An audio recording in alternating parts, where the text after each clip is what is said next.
எல்லோரும் எப்படி இருக்கீங்க? இன்றைக்கி நம்ம சேனலில் வெஜிடபிள் போட்ட மேகி தான் பார்க்க போகிறோம்.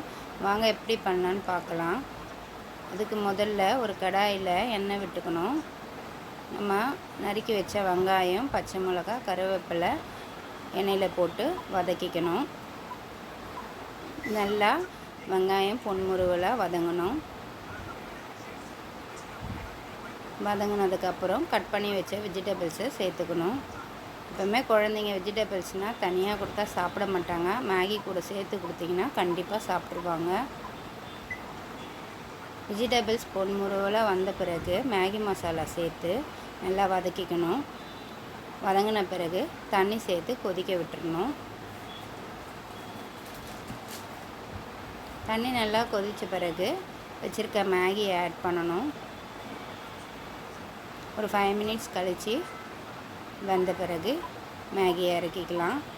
டேஸ்டான வெஜிடபிள் மேகி ரெடி ஆகிடும்.